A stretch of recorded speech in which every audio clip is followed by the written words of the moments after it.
com mosquites. Recuou com suas forças para trás da vegetação do jardim. Alguns ele enviou para várias outras partes dos terrenos ao redor do bangalô. Meia dúzia ele mandou para o próprio bangalô com a instrução de manter a senhora dentro de casa e protegê-la com suas vidas. Adotando as táticas dos guerreiros do deserto de onde havia surgido, Ashmezek liderou seus seguidores a galope em uma linha longa e estreita, descrevendo um grande círculo que se aproximava cada vez mais dos defensores. Na parte do círculo mais próxima dos Vaziri, uma constante rajada de tiros era disparada contra os arbustos atrás dos quais os guerreiros negros haviam se escondido. Estes, por sua vez, lançavam suas flechas delgadas contra os inimigos mais próximos. Os Vaziri, justamente famosos por sua habilidade com o arco e flecha, não tiveram motivo para se envergonhar de seu desempenho naquele dia. Vez após vez, algum cavaleiro moreno jogava as mãos sobre a cabeça e tombava do cavalo, atingido por uma flecha mortal, mas o confronto era desigual. Os árabes eram mais numerosos que os Vaziri, suas balas penetravam na vegetação e atingiam alvos que os atiradores árabes nem haviam visto,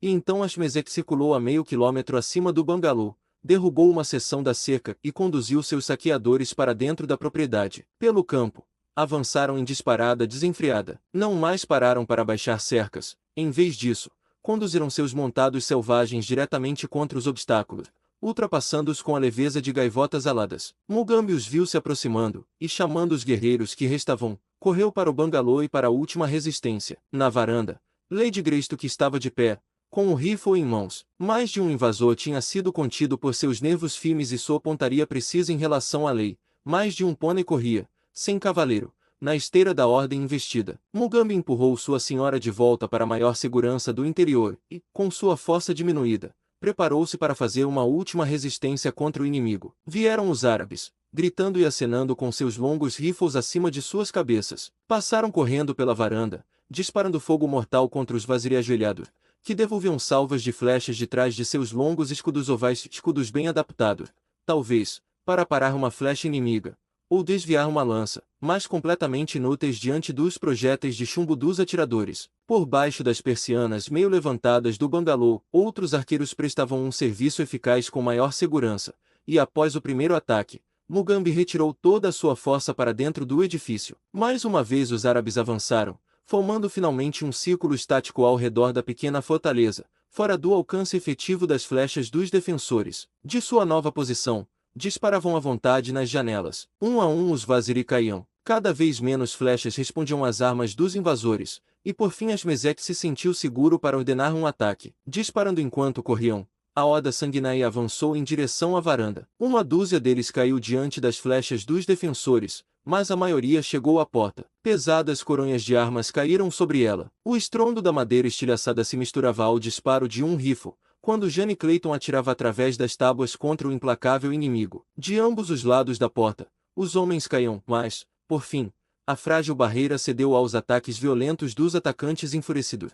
Ela se dobrou para dentro e uma dúzia de assassinos morenos saltaram para a sala de estar. No extremo oposto, estava Jane Clayton, cercada pelo remanescente de seus devota dos guardiões. O chão estava coberto pelos corpos daqueles que já haviam dado suas vidas em sua defesa. À frente de seus protetores estava o gigante Mugambi. Os árabes ergueram seus rifles para disparar a última rajada que acabaria de vez com toda a resistência, mas Ashmezek deu uma ordem de aviso que parou seus dedos nos gatilhos. Não atirem na mulher, ele gritou. Quem a ferir, morrerá. Tragam a mulher viva. Os árabes correram pela sala. Os Vaziri os encontraram com suas lanças pesadas. Espadas cintilaram. Pistolas de cano longo rugiram com seus sombrios presságios de morte. Mugambi lançou sua lança no inimigo mais próximo com uma força que atravessou completamente o corpo do árabe. Então ele agarrou uma pistola de outro, e segurando-a pelo cano, acertou todos que se aproximaram demais de sua senhora. Seguindo seu exemplo, os poucos guerreiros que ainda restavam lutaram como demônios, mas um por um caíram, até que apenas Mugambi permaneceu para defender a vida e a honra da companheira do homem macaco. Do outro lado da sala, Ashmezek observava a luta desigual e incentivava seus servos. Em suas mãos havia um mosquete cravejado de joias. Lentamente, ele o ergueu até o ombro, esperando até que outro movimento colocasse Mugambi à sua mercê, sem colocar em risco a vida da mulher ou de qualquer um de seus próprios seguidores. Finalmente, o momento chegou, e Ashmezek puxou o gatilho. Sem um som, o corajoso Mugambi caiu no chão aos pés de Jane Clayton. Um instante depois, ela estava cercada e desarmada. Sem uma palavra, eles a arrastaram para fora do bangalô. Um negro gigante a ergueu até a cúpula de seu cavalo, enquanto os invasores vasculhavam o bangalô e os anexos em busca de saque.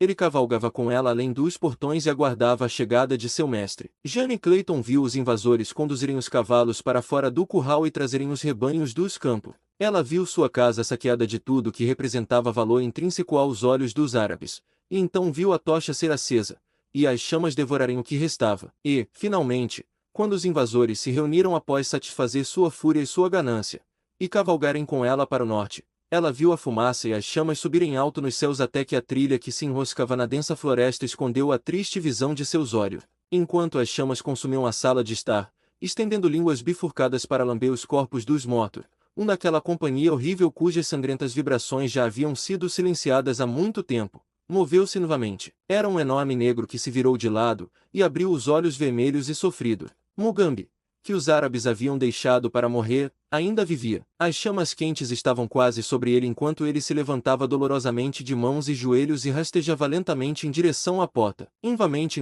ele caía fracamente no chão, mas cada vez se levantava e continuava seu caminho lastimável rumo à segurança. Depois do que lhe pareceu um tempo interminável, durante o qual as chamas se tornaram um verdadeiro forno em chamas no outro lado da sala, o grande negro conseguiu alcançar a varanda, descer os degraus rolando e rastejar até a segurança fresca de alguns arbustos próximos. Passou a noite deitado ali, alternando entre a inconsciência e a dor de estar consciente, e neste último estado, observava com ódio selvagem as chamas lúgubres que ainda subiam do berço e do monte de feno em chamas. Um leão à espreita rugia próximo, mas o gigante negro não sentia medo. Havia espaço para apenas um único pensamento em sua mente selvagem: vingança. Vingança. Vingança. Capítulo 7. A Sala de Joias de Opar. Por algum tempo Tarzan permaneceu deitado onde havia caído no chão da Câmara do Tesouro, sob as paredes arruinadas de Opar. Ele jazia como alguém morto, mas não estava morto. Finalmente, ele se mexeu. Seus olhos se abriram na completa escuridão da sala. Levantou a mão até a cabeça e a afastou grudenta com sangue coagulado. Cheirou os dedos.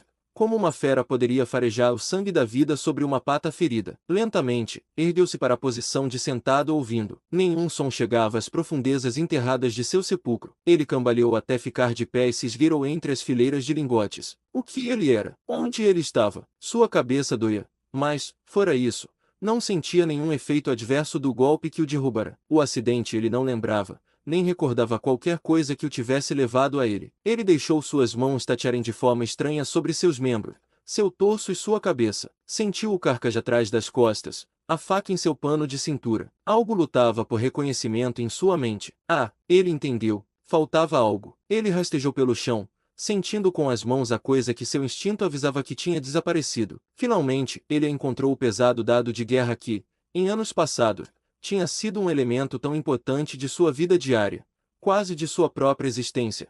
Tal era a inseparável conexão com cada uma de suas ações desde o longínquo dia em que havia arrancado seu primeiro dardo do corpo de uma vítima negra do seu treinamento brutal. Tarzan tinha certeza de que havia outro mundo, mais belo, do que aquele confinado à escuridão das quatro paredes de pedra que o cercavam. Ele continuou sua busca e finalmente encontrou a porta que levava para dentro, sob a cidade e o tempo. Ele a seguiu, de maneira muito imprudente. Chegou aos degraus de pedra que levavam ao nível superior, subiu-os e continuou em direção ao poço. Nada despertava em sua memória ferida alguma lembrança de familiaridade passada com o ambiente ao seu redor. Ele tropeçava na escuridão como se estivesse atravessando uma planície aberta sob o brilho do sol do meio-dia. E de repente aconteceu aquilo que tinha que acontecer nas circunstâncias de seu avanço precipitado. Ele chegou à beira do poço, avançou no espaço, deu um impulso para frente e mergulhou nas profundezas negras abaixo. Ainda segurando sua lança, atingiu a água e afundou sob sua superfície, sondando as profundezas. A queda não o machucara. Quando surgiu à superfície, sacudiu a água dos olhos e percebeu que podia enxergar. A luz do dia filtrava-se pelo poço, através do orifício bem acima de sua cabeça. Ela iluminava vagamente as paredes internas. Tarzan olhou ao redor. No nível da superfície da água, ele viu uma grande abertura na parede escura e viscosa. Nadou até ela e se puxou para fora sobre o chão molhado de um túnel. Ao longo disso ele passou, mas agora avançava cautelosamente, pois Tarzan dos macacos estava aprendendo. O fosso inesperado lhe ensinara a ter cuidado ao atravessar passagens escuras. Não precisava de uma segunda lição. Por uma longa distância, a passagem seguia reta como uma flecha. O chão estava escorregadio, como se em certos momentos as águas do poço subissem e o inundassem. Isso, por si só, retardava o passo de Tarzan, pois ele tinha dificuldade em manter-se em pé. O pé de uma escada terminava a passagem. Por ela ele seguiu seu caminho. Ela se voltava para frente e para trás muitas vezes, levando, por fim, a uma pequena câmara secular, cuja escuridão era suavizada por uma luz tênue que entrava por um duto tubular com vários metros de diâmetro, que subia do centro do teto da sala, a uma distância de 100 pés ou mais, onde terminava em uma grade de pedra através da qual Tarzan podia ver um céu azul e ensolarado. A curiosidade levou o homem macaco a investigar seus arredores. Vários baús revestidos de metal e cravados de cobre constituíam o único mobiliário da sala secular. Tarzan deixou suas mãos percorrerem esses objetos. Ele sentiu os rebites de cobre, puxou as dobradiças e, finalmente, por acaso, levantou a tampa de um deles. Uma exclamação de prazer escapou de seus lábios ao ver o belo conteúdo. Brilhando e cintilando na luz suave da câmara, estava uma grande bandeja cheia de pedras brilhantes. Tarzan, refeito ao estado primitivo por seu acidente, não tinha qualquer noção do valor fabuloso de sua descoberta. Para ele, não passavam de pedrinhas bonitas. Ele mergulhou as mãos nelas e deixou que os gemas preciosas escorressem entre os dedos. Foi a outros baús, apenas para encontrar ainda mais estoques de pedras preciosas. Quase todas estavam lapidadas, e dessas ele pegou um punhado e encheu a bolsa que pendia à sua cintura. As pedras brutas ele jogava de volta nos baús. Sem perceber,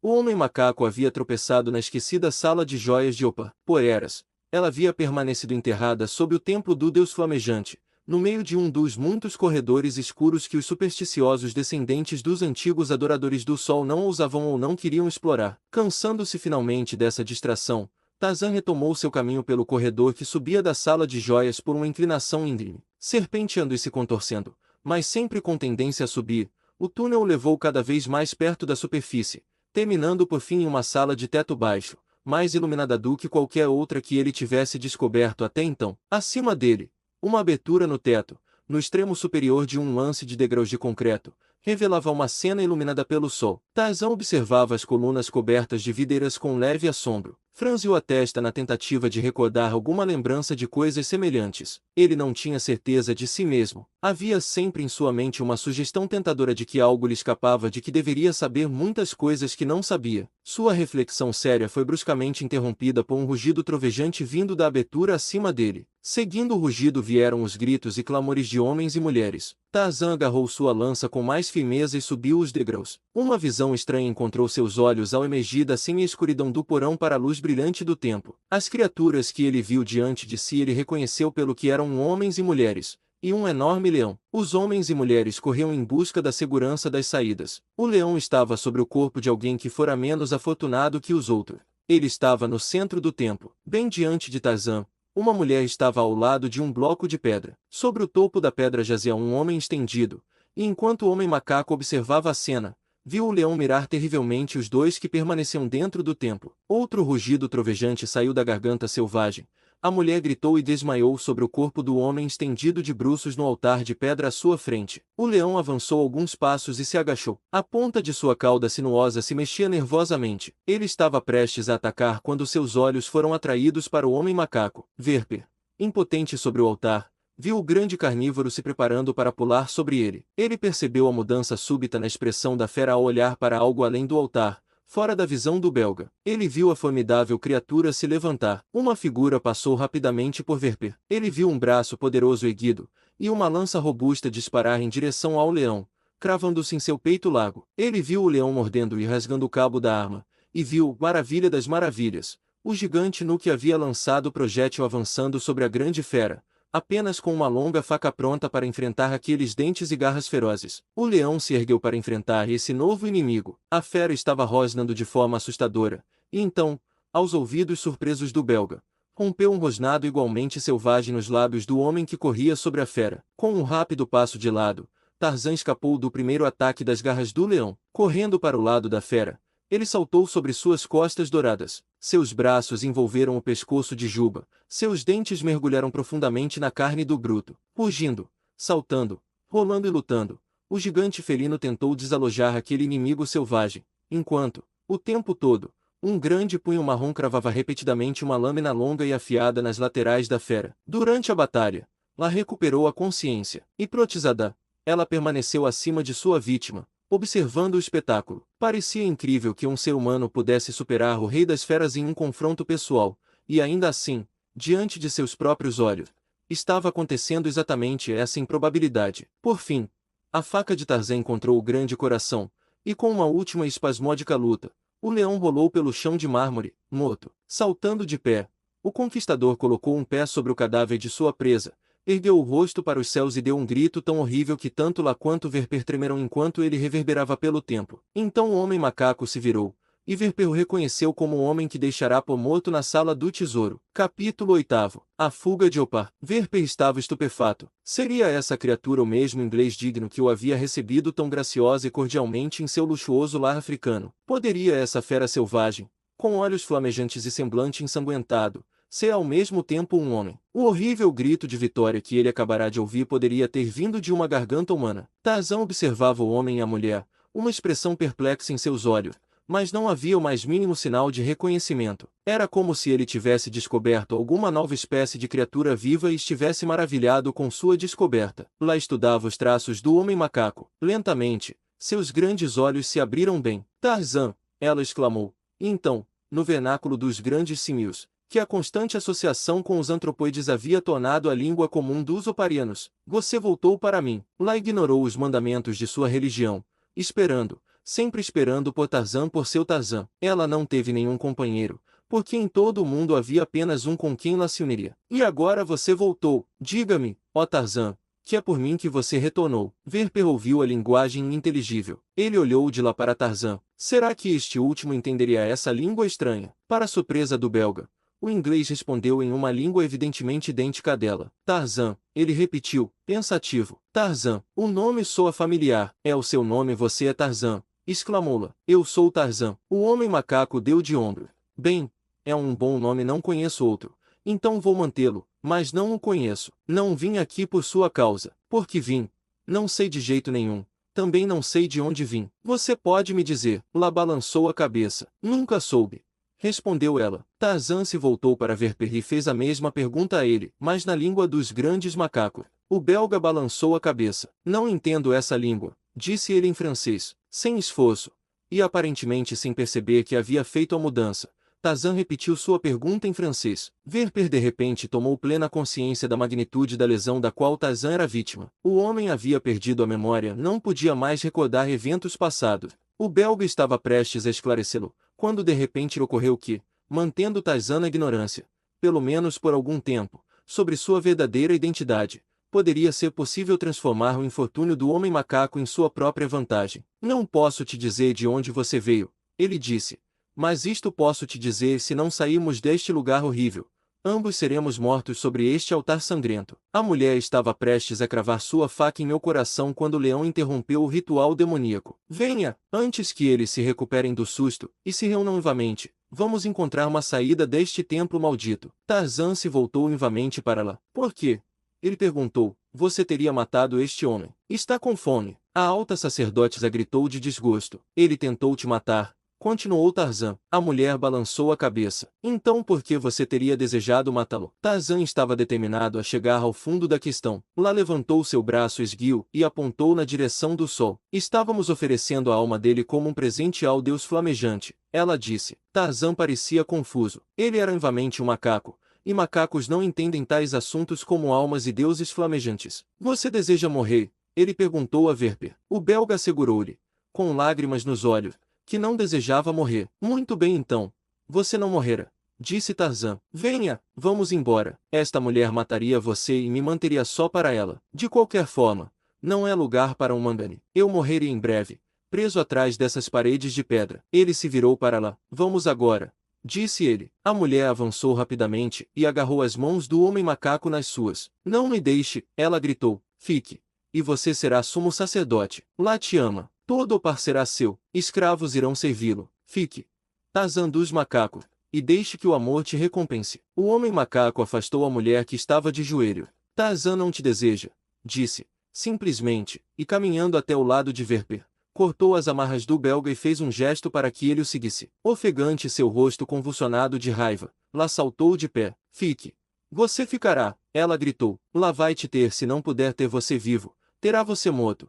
E levantando o rosto para o sol, deu voz ao mesmo grito horrível que Verper tinha ouvido uma vez antes e Tarzan muitas vezes. Em resposta ao seu grito, uma babel de vozes irrompeu das câmaras e corredores ao redor. Venham, sacerdotes guardiões, gritou ela. Os infiéis profanaram o mais sagrado dos sagrados. Venham, lancem terror em seus corações, defendam-la e seu altar, limpem o templo com o sangue dos poluidores. Tarzan entendeu, embora Verper não. O primeiro olhou para o belga e viu que ele estava desarmado. Aproximando-se rapidamente do lado de lá, o homem macaco a segurou em seus fortes braços e, embora ela lutasse com toda a selvageria enlouquecida de um demônio, ele logo a desarmou, entregando sua longa faca sacrificial a Verper. Você vai precisar disto, disse ele. E então, de cada pota, uma horda dos monstruosos homenzinhos de Opar entrou no templo. Eles estavam armados com clavas e facas, e fortalecidos em sua coragem pelo ódio fanático e pela fúria. Verper estava aterrorizado. Tarzan permanece de pé, olhando o inimigo com orgulhosa desdém. Lentamente ele avançou em direção à saída que havia escolhido para deixar o templo. Um padre corpulento bloqueou seu caminho. Atrás do primeiro havia uma dúzia de outros.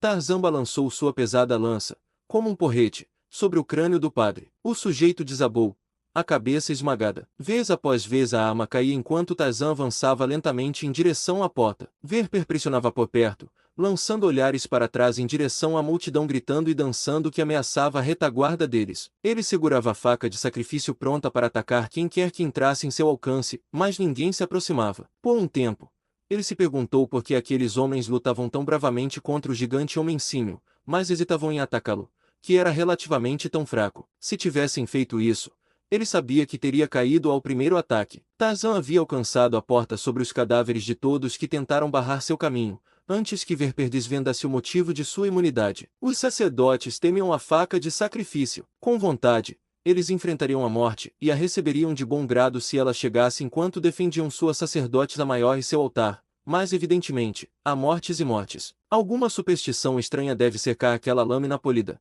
pois nenhum opariano se atrevia a arriscar uma estocada mortal dela, mas corria alegremente para a carnificina da lança esfoladora do homem macaco. Uma vez fora do pátio do templo, Verper comunicou sua descoberta a Tarzan. O homem macaco sorriu e deixou Verper ir à frente, brandindo a arma sagrada e adornada de joias. Como folhas diante de um vendaval, os oparianos se dispersaram em todas as direções, e Tarzan e o belga encontraram um caminho livre pelos corredores e câmaras do antigo templo. Os olhos do belga se arregalaram ao passarem pela sala dos 7 pilares de ouro maciço. Com ganância mal disfarçada, ele olhou para as antigas tábuas douradas cravadas nas paredes de quase todos os cômodos e ao longo de muitos corredores. Para o homem macaco, toda essa riqueza parecia não significar nada. Seguiram em frente, o acaso os guiando em direção à ampla avenida que se estendia entre os imponentes blocos das edificações semiderruídas e a muralha interna da cidade. Grandes macacos grunham para eles e os ameaçavam, mas Tarzan respondia-lhes à sua própria maneira, devolvendo provocação por provocação,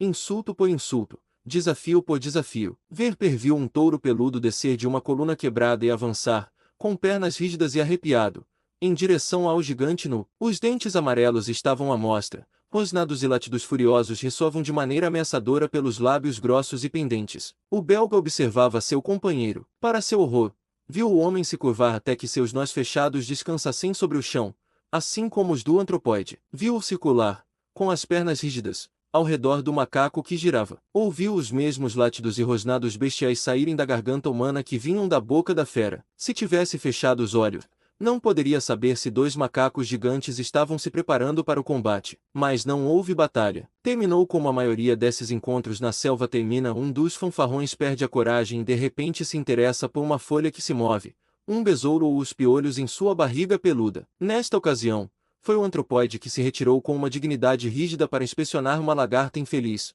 que logo devorou. Por um momento, Tarzan pareceu inclinado a continuar o argumento. Ele andou de maneira arrogante, estufou o peito, rugiu e avançou mais perto do touro. Foi com dificuldade que Verper finalmente o convenceu a deixar as coisas como estavam e continuar seu caminho a partir da antiga cidade dos Adoradores do Sol. Os dois procuraram por quase uma hora antes de encontrarem a saída estreita através da muralha interna. A partir daí, a trilha bem marcada os levou além da fortificação externa até o desolado vale de Opar. Tarzan não tinha ideia, tanto quanto Verper conseguia perceber, de onde estava ou de onde viera. Ele vagava sem rumo, procurando comida, que descobria debaixo de pequenas pedras ou escondida na sombra da escassa vegetação que pontilhava o chão. O belga ficou horrorizado com o horrível cardápio de seu companheiro. Besouro, Roedores e lagartas eram devorados com aparente prazer. Tarzan era realmente um macaco onivamente. Finalmente, Verper conseguiu conduzir seu companheiro em direção às colinas distantes que marcam o limite noroeste do vale, e juntos os dois partiram na direção do bangalô dos Greystoke. É difícil adivinhar qual propósito levou o belga a conduzir a vítima de sua traição e ganância de volta à sua antiga casa, a menos que fosse o de que, sem Tarzan, não poderia haver resgate para a esposa de Tarzan. Naquela noite, acamparam no vale além das colinas, e enquanto se sentavam diante de uma pequena fogueira onde cozinhavam um javali que havia caído diante de uma das flechas de Tarzan, este permanece perdido em especulações. Parecia estar continuamente tentando aprender alguma imagem mental que constantemente lhe escapava. Finalmente ele abriu a bolsa de couro que pendia ao seu lado. Dela, ele derramou na palma da mão uma quantidade de gemas cintilantes. O jogo da luz do fogo sobre elas conjurava uma multiplicidade de raios cintilantes, e enquanto os amplos olhos do belga observavam fascinação extasiada, a expressão do homem finalmente admitia um propósito tangível em cultivar a sociedade do homem-macaco. Capítulo 9. O roubo das joias. Por 2 dias Verper procurou pelo grupo que o havia acompanhado do acampamento até os penhascos fronteiriços, mas só no final da tarde do segundo dia ele encontrou uma pista sobre seu paradeiro, e então de uma forma tão horrível que ficou totalmente perturbado com a visão. Em uma clareira aberta, ele encontrou os corpos de 3 dos negros, terrivelmente mutilados, e não foi necessário um grande poder dedutivo para explicar o assassinato do pequeno grupo. Apenas esses 3 não eram escravos. Os outros, evidentemente tentados a esperar liberdade de seu cruel senhor árabe, aproveitaram sua separação do acampamento principal para matar os 3 representantes do odiado poder que os mantinha escravos e desaparecer na selva. Suor frio escorria da testa de Verper enquanto ele contemplava o destino que o acaso lhe permitirá escapar, pois se estivesse presente quando a conspiração deu fruto, ele também devia ser dos conquistados. Tarzan não demonstrou o menor sinal de surpresa ou interesse pela descoberta. Inerente a ele havia uma familiaridade endurecida com a morte violenta. Os refinamentos de sua recente civilização, apagados pela força da triste calamidade que sobre ele se abatera, deixaram apenas as sensibilidades primitivas que o treinamento de sua infância havia impresso de forma indelével na estrutura de sua mente. O treinamento de Kala, os exemplos e preceitos de Kershak, de Tublat e de Tertius agora formavam a base de cada pensamento e ação dele. Ele mantinha um conhecimento mecânico da fala francesa e inglesa. Verper havia falado com ele em francês, e Tarzan respondeu na mesma língua sem perceber conscientemente que havia se afastado da fala antropóide na qual havia se dirigido a lá. Se Verper tivesse usado inglês, o resultado teria sido o mesmo. Mais uma vez, naquela noite, enquanto os dois estavam sentados diante de sua fogueira, Tarzan brincava com suas joias reluzentes. Verper perguntou o que eram e onde ele as havia encontrado. O homem macaco respondeu que eram pedras coloridas e alegres, com as quais pretendia fazer um colar, e que as havia encontrado nas profundezas do pátio de sacrifícios do templo do deus flamejante. Verper ficou aliviado ao perceber que Tarzan não tinha nenhuma noção do valor das gemas. Isso tornaria mais fácil para o belga obter posse delas. Possivelmente o homem as daria a ele apenas por pedir. Verper estendeu a mão em direção ao pequeno monte que Tarzan havia arrumado sobre um pedaço de madeira plana à sua frente. Deixe-me ver, disse o belga. Tarzan colocou uma grande mão sobre seu tesouro. Ele mostrou seus dentes de luta e rosnou. Verper retirou a mão mais rápido do que havia avançado. Tarzan retomou seu jogo com as joias e sua conversa com Verper como se nada de incomum tivesse acontecido. Ele apenas havia exibido o instinto de proteção ciumento da besta por uma posse. Quando matava,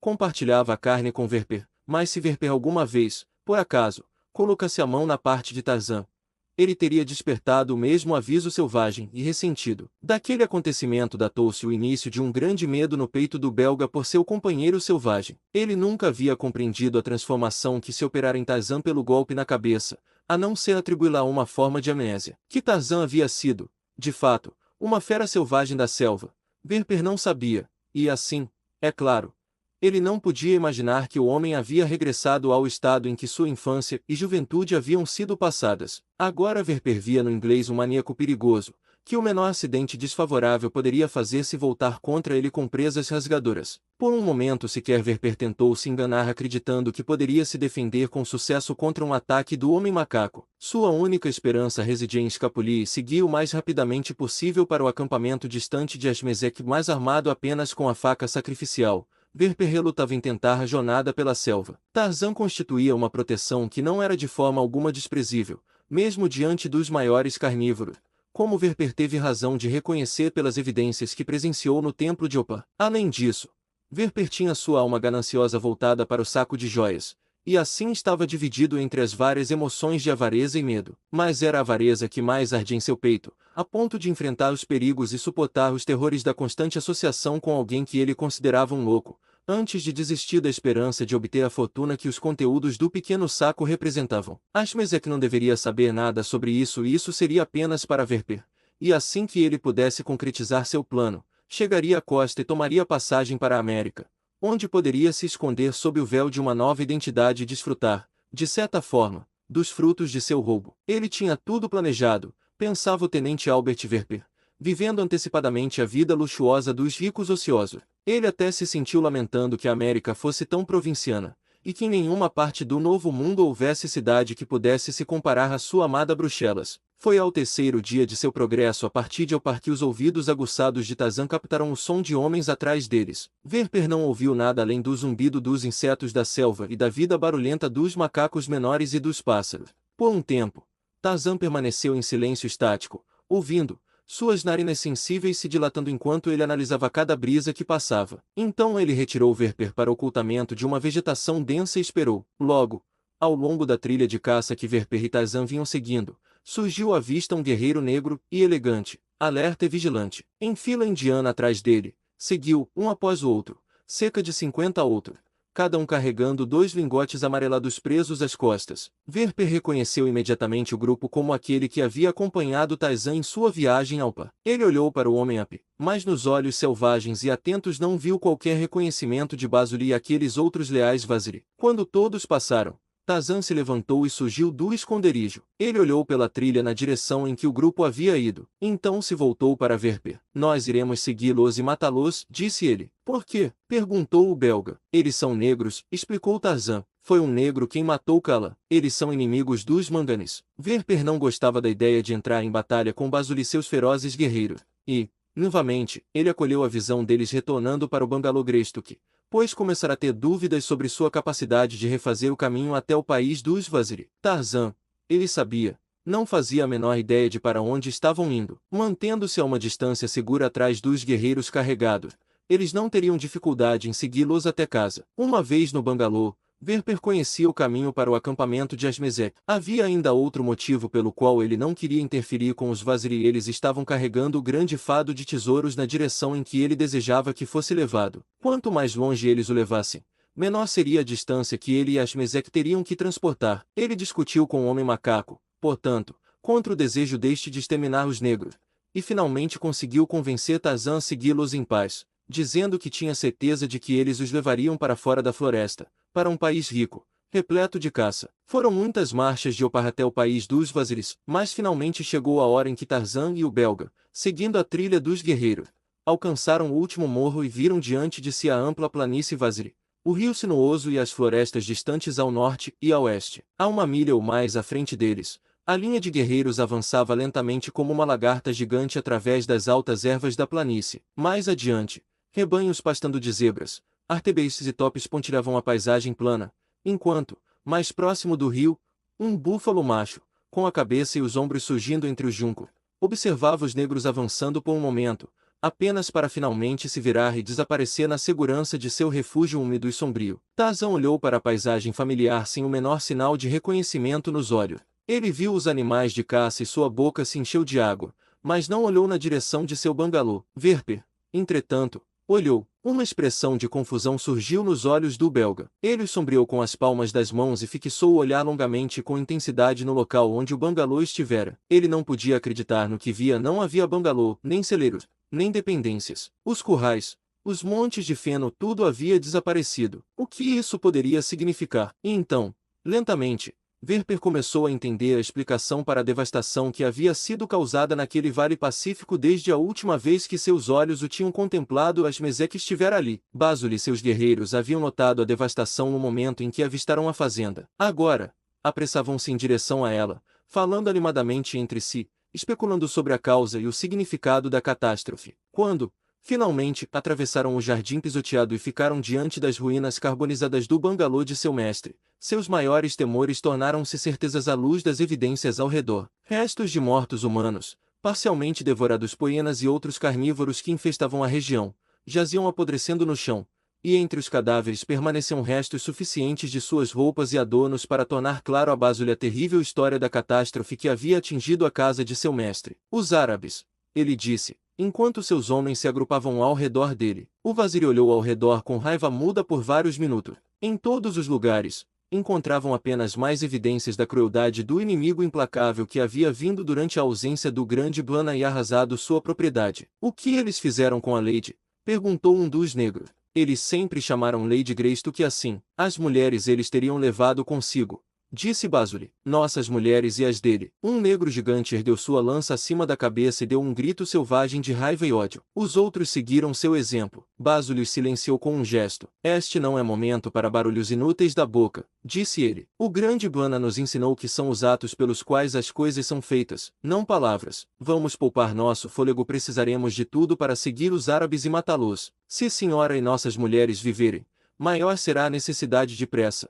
E guerreiros não podem viajar rápido com pulmões vazios. Do abrigo dos juncos ao longo do rio, Verper e Tarzan observavam os negros. Eles os viram cavar uma vala com suas facas e dedos. Eles os viram colocar seus fardos amarelos nela e recolher a terra virada de volta sobre o topo dos lingotes. Tarzan parecia pouco interessado, depois que Verper lhe assegurou que aquilo que eles enterraram não era bom de comer, mas Verper estava intensamente interessado. Ele teria dado muito se tivesse seus próprios seguidores com ele, para poder levar o tesouro assim que os negros partissem, pois estava certo de que eles deixariam aquele cenário de desolação e morte o mais rápido possível. O tesouro enterrado, os negros se afastaram uma curta distância a favor do vento dos cadáveres fétidos, onde acamparam, para que pudessem descansar antes de sair em perseguição aos árabes. Já estava anoitecendo. Verper e Tarzan sentaram-se devorando alguns pedaços de carne que haviam trazido de seu último acampamento. O belga estava ocupado com seus planos para o futuro imediato. Ele tinha certeza de que os vazir iriam perseguir Ashmezek, pois conhecia o suficiente sobre guerra selvagem e sobre as características dos árabes e de seus seguidores degradados para suspeitar que eles haviam levado as mulheres vaziri para a escravidão. Isso sozinho garantiria a perseguição imediata por um povo tão guerreiro quanto os vaziri. Verper sentiu que deveria encontrar os meios e a oportunidade para avançar, que talvez pudesse avisar Ashmezek sobre a chegada de Basuli e também sobre a localização do tesouro enterrado. O que o árabe faria agora com a Lady Greystoke?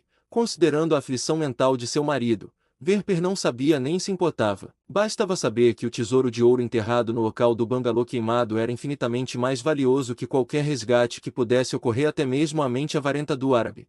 E se Verper conseguisse persuadir o saqueador a compartilhar pelo menos uma parte dele com ele, ficaria muito satisfeito. Mas, de longe, a consideração mais importante, para Verper, pelo menos, era o tesouro de valor incalculável no pequeno bolso de couro ao lado de Tarzan. Se ele pudesse apenas tomar posse disso, ele conseguiria. Seus olhos se fixaram no objeto de sua ganância. Mediram a grande estrutura de Tarzan e repousaram sobre os músculos arredondados de seus braços. Era inútil. O que poderia ele, Verper, esperar alcançar, além de sua própria morte, ao tentar arrancar as joias de seu dono selvagem? Desconsolado, Verper atirou-se de lado. Sua cabeça descansava sobre um braço, enquanto o outro estava cruzado sobre o rosto de tal forma que seus olhos ficavam escondidos do homem macaco, embora um deles estivesse fixo nele sob a sombra do antebraço do belga. Por um tempo ele permaneceu assim, encarando Tarzan e elaborando planos para saquear seu tesouro, planos que eram abandonados tão rapidamente quanto surgiam,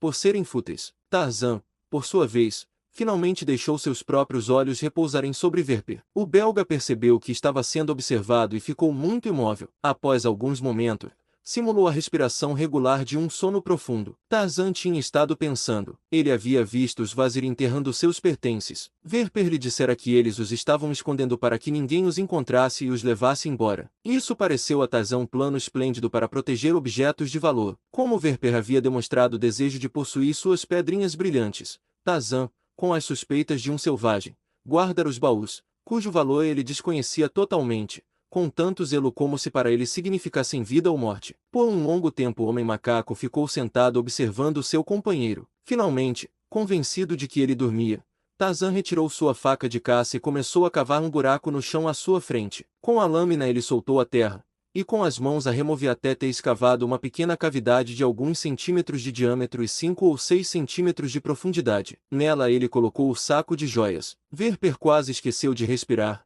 como um dorminhoco.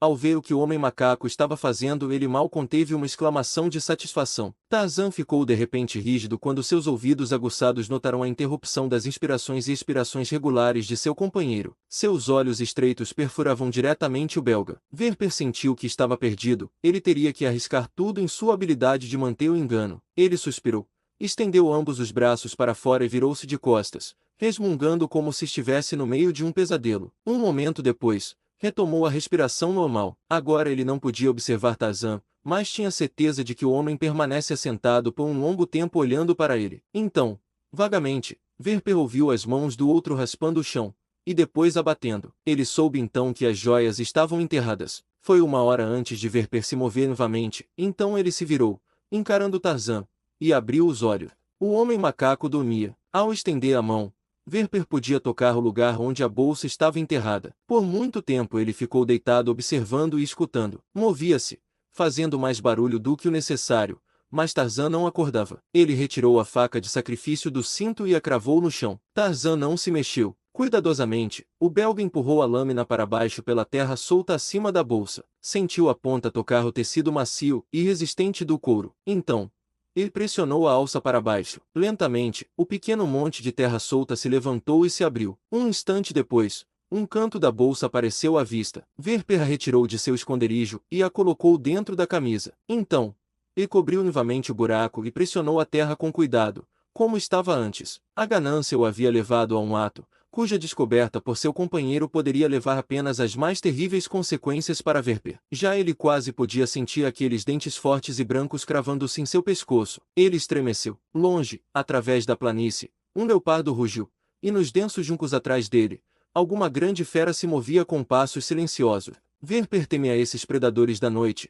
mas infinitamente mais teme a justificada ira da fera humana que dormia ao seu lado. Com a máxima cautela, o belga se levantou. Tarzan não se moveu. Verper deu alguns passos em direção à planície e à distante floresta a noroeste. Então parou e mexeu no punho da longa faca em seu cinto. Ele se virou e olhou para o adormecido. Por que não? Pensou. Então eu estaria seguro. Ele voltou e se inclinou sobre o homem macaco. Apertado em sua mão estava a faca sacrificial da sacerdotisa do deus flamejante. Capítulo X. Ashmezek vê as joias. Mugambi, fraco e sofrendo, havia arrastado seu caminho doloroso pela trilha dos saqueadores em retirada. Ele podia se mover apenas lentamente, descansando frequentemente, mas o ódio selvagem e um desejo igualmente selvagem de vingança o mantinham na sua tarefa. À medida que os dias passavam, suas feridas cicatrizavam e sua força retornava, até que, por fim, seu corpo gigante havia recuperado todo o poder de outrora. Agora ele se movia mais rapidamente, mas os árabes montados haviam percorrido uma grande distância enquanto o negro ferido rastejava dolorosamente atrás deles. Eles haviam alcançado seu acampamento fortificado, e ali Ashmezek aguardava o retorno de seu tenente, Albert Verper. Durante a longa e árdua jornada, Jenny Clayton sofrerá mais pela antecipação de seu destino iminente do que pelas dificuldades da estrada. Ashmezek não se dignará informá-la sobre suas intenções quanto ao seu futuro. Ela rezava para ter sido capturada na esperança de um resgate, pois, se fosse esse o caso, nenhum grande mal lhe aconteceria pelas mãos dos árabes. Mas havia a possibilidade, a horrível possibilidade, de um destino diferente a aguardar. Ela ouvirá falar de muitas mulheres, entre as quais algumas mulheres brancas, que haviam sido vendidas por fora da lei como Ashmezek, tornando-se escravas de haréns negros, ou levadas mais ao norte para a existência quase igualmente terrível de algum harém turco. Jenny Clayton tinha uma fibra mais firme do que aquela que se dobra em terror sem coragem diante do perigo. Enquanto a esperança não se mostra-se inútil, ela não abandonaria, nem nutria pensamentos de autodestruição, exceto como uma fuga final da desonra. Enquanto Tarzan vivesse, havia toda a razão para esperar socorro. Nenhum homem ou fera que vagasse pelo continente selvagem poderia se orgulhar da astúcia e dos poderes de seu senhor e mestre. Para ela, ele não era menos que onipotente em seu mundo nativo, este mundo de feras selvagens e homens selvagens. Tarzan viria, e ela seria resgatada e vingada. Disso ela tinha certeza. Ela contava os dias que deveriam passar antes que ele retornasse de Opar e descobrisse o que havia acontecido durante sua ausência. Depois disso, não demoraria muito para ele cercar a fortaleza árabe e punir o grupo heterogêneo de malfeitores que a habitava. Que ele poderia encontrá-la? Ela não tinha a menor dúvida. Nenhum rastro, por mais tênue que fosse, podia escapar da vigilância aguçada de seu sentido. Para ele, a trilha dos invasores seria tão clara quanto a página impressa de um livro aberto para ela. E enquanto ela esperava, surgiu através da selva escura a outro. Aterrorizado pela noite e pelo dia, veio Albert Verper. Uma dúzia de vezes ele havia escapado das garras e presas dos gigantes carnívoros apenas por algo que lhe parecia um milagre. Armado com nada mais do que a faca que trouxera consigo de Opar, ele havia atravessado um país tão selvagem quanto qualquer outro que ainda exista na face do globo. À noite ele dormia nas árvores. Durante o dia, avançava apavorado, muitas vezes buscando refúgio entre os galhos quando a visão ou o som de algum grande felino o alertava do perigo. Mas, finalmente, ele chegou a avistar a paliçada atrás da qual estavam seus ferozes companheiros. Quase ao mesmo tempo, Mugambi saiu da selva em frente à aldeia morada. Enquanto permanece à sombra de uma grande árvore, observando, viu um homem, esfarrapado e desgrenhado, sair da selva quase ao seu lado. Instintivamente, reconheceu o recém-chegado como aquele que havia sido hóspede de seu mestre antes de este partir para Opar. O negro estava prestes a chamar o belga quando algo o fez parar. Ele viu o homem branco caminhando confiantemente pelo clareiro em direção ao portão da vila. Nenhum homem em sã consciência se aproximaria de uma vila nesta parte da África a menos que tivesse certeza de ser bem recebido. Mugambi esperou. Suas suspeitas foram despertadas. Ele ouviu Verper gritar, viu os portões se abrirem e testemunhou a surpresa e a recepção amistosa que foi concedida ao antigo convidado do Lorde e da Lady Greystoke. Uma luz iluminou o entendimento de Mugambi. Esse homem branco tinha sido um traidor e um espião. A ele deviam a invasão durante a ausência do grande Bwana. Ao seu ódio pelos árabes, Mugambi acrescentou um ódio ainda maior pelo espião branco. Dentro da vila,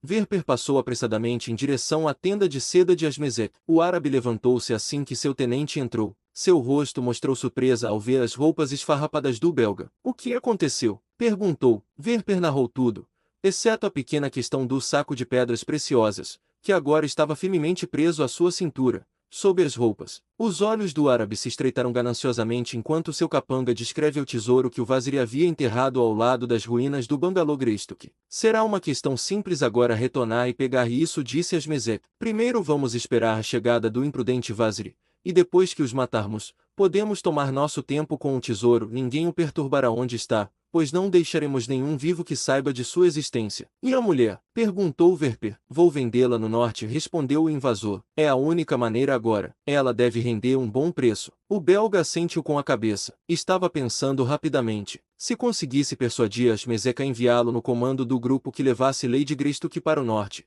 isso lhe daria a oportunidade que tanto desejava para escapar de seu chefe. Ele abriria mão de uma parte do ouro, se pudesse apenas sair ileso com as joias. Ele conhecia Asmezek o suficiente nessa época para saber que nenhum membro de sua banda jamais foi voluntariamente dispensado do serviço de Asmezek. A maioria dos poucos que desertaram foi recapturada. Mais de uma vez Verper ouvirá seus gritos de dor enquanto eram torturados antes de serem executados. O belga não queria correr a menor chance de ser recapturado. Quem irá para o norte com a mulher? Perguntou ele, enquanto voltamos para buscar o ouro que o vazir enterrou perto do bangalô do inglês. Asmezek pensou por um momento. O ouro enterrado era de muito maior valor do que o preço que a mulher poderia trazer. Era necessário se livrar dela o mais rápido possível e também era importante obter o ouro com o menor atraso possível. De todos os seus seguidores, o belga era o tenente mais lógico para confiar o comando de um dos grupos. Um árabe, tão familiarizado com as trilhas e tribos quanto o próprio Asmezek, poderia cobrar o preço da mulher e escapar bem para o norte distante. Verper,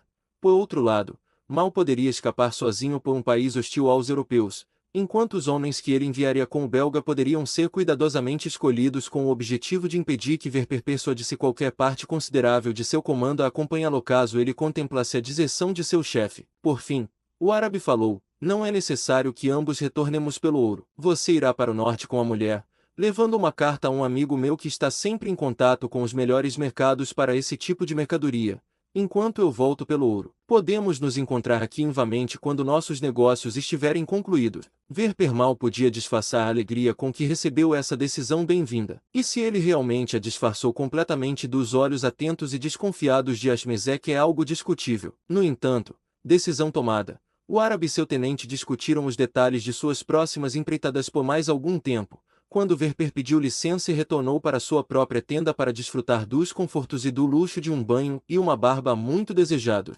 Depois de se banhar, o belga amarrou um pequeno espelho de mão a um cordão costurado na parede traseira de sua tenda, colocou uma cadeira rudimentar ao lado de uma mesa igualmente rudimentar que ficava perto do espelho, e começou a remover a barba por fazer do rosto. No catálogo dos prazeres masculinos, há poucos que proporcionam a sensação de maior conforto e frescor que segue um barbear bem feito.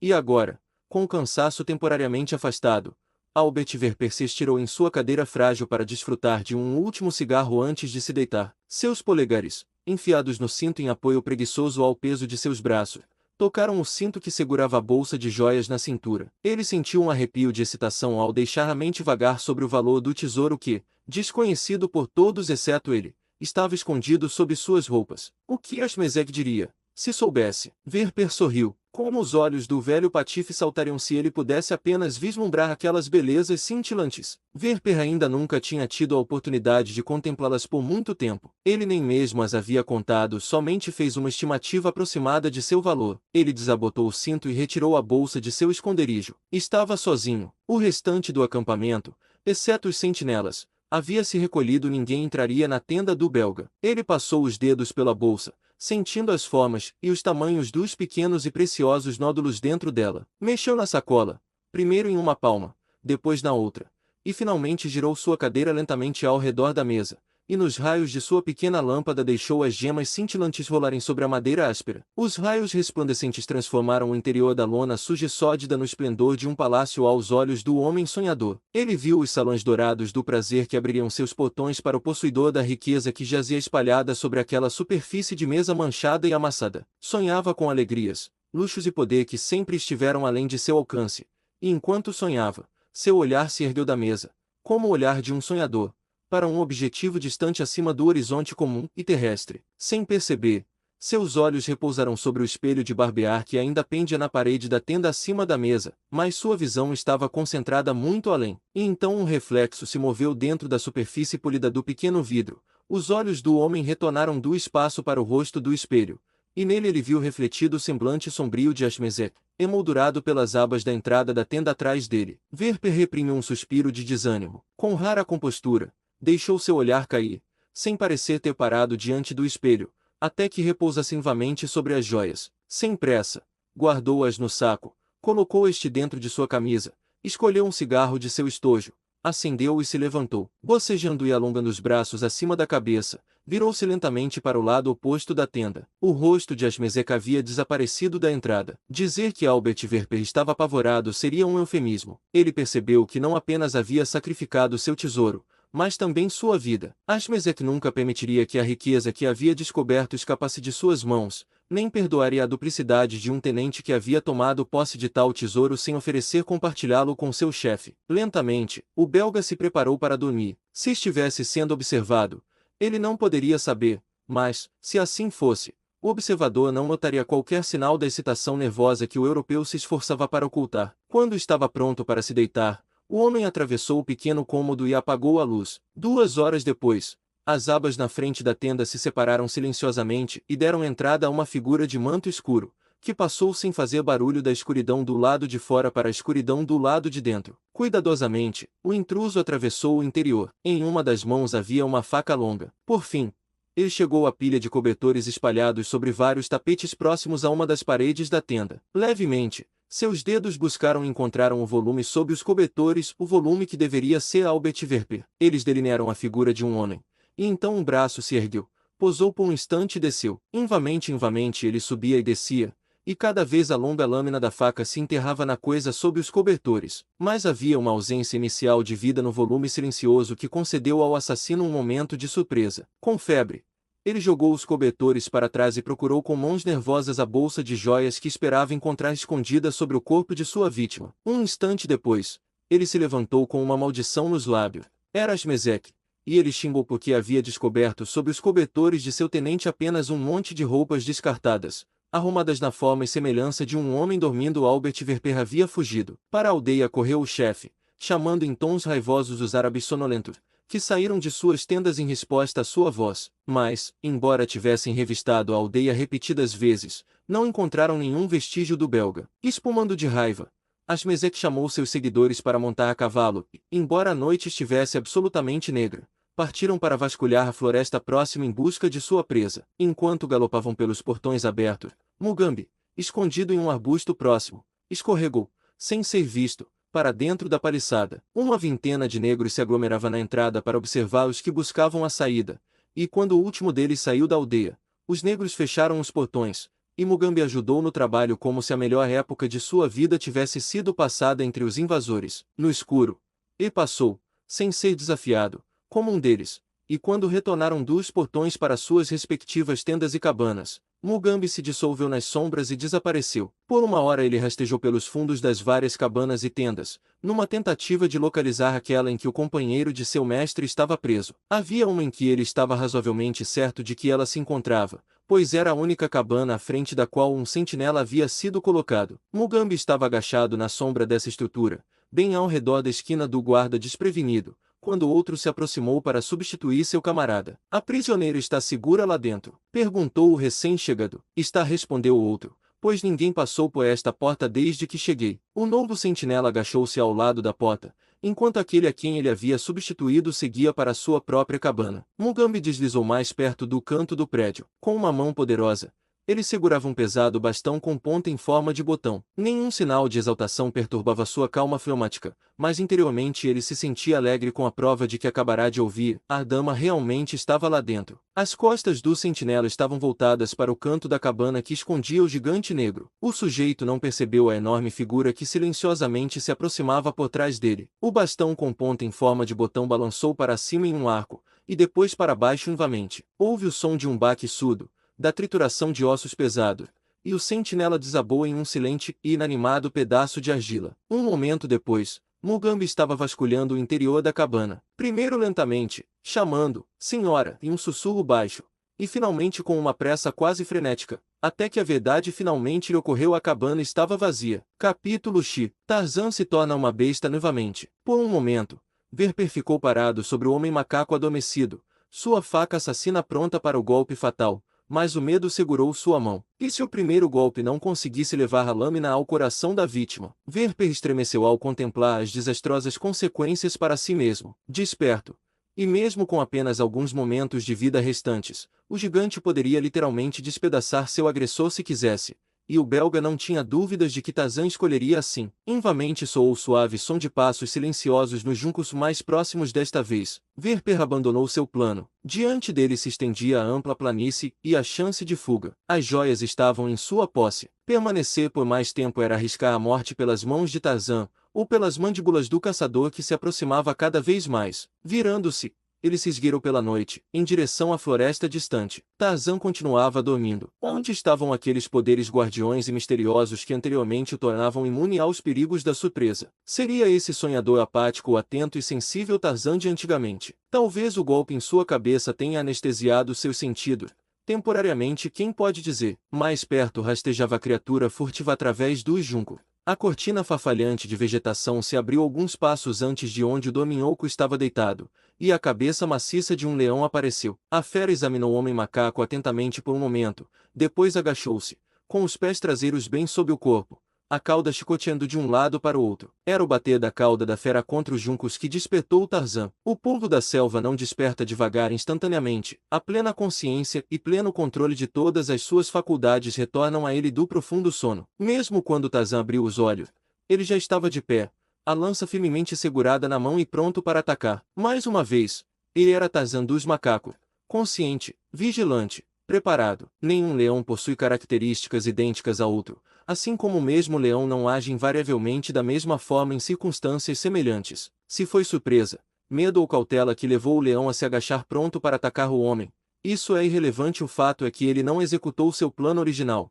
Ele não avançou sobre o homem de forma alguma, mas, em vez disso, girou e voltou para os juncos enquanto Tarzan se levantava e o enfrentava. O homem macaco deu de ombros com seus ombros largos e olhou ao redor em busca de seu companheiro. Verper não estava em lugar algum à vista. A princípio, Tarzan suspeitou que o homem tivesse sido agarrado e levado por outro leão, mas ao examinar o solo logo descobriu que o belga havia partido sozinho para a planície. Por um momento, ficou perplexo, mas logo chegou à conclusão de que Verper havia se assustado com a aproximação do leão e fugido em pânico. Um sorriso de desprezo surgiu nos lábios de Tarzan enquanto ele refletia sobre o ato do homem na deserção de um camarada em tempo de perigo, e sem aviso prévio. Bem, se esse era o tipo de criatura que Verper era, Tarzan não desejava mais nada dele. Ele havia partido, E para o que o homem macaco se importava, poderia permanecer longe, Tarzan não o procuraria. 100 metros de onde ele estava havia uma grande árvore, sozinha na beira da selva de junco. Tarzan se encaminhou até ela, subiu e, encontrando um galho confortável entre seus ramos, repousou-se para um sono ininterrupto até a manhã. E quando a manhã chegou, Tarzan continuava dormindo muito depois que o sol havia nascido. Sua mente, revertida ao primitivo, não se preocupava com obrigações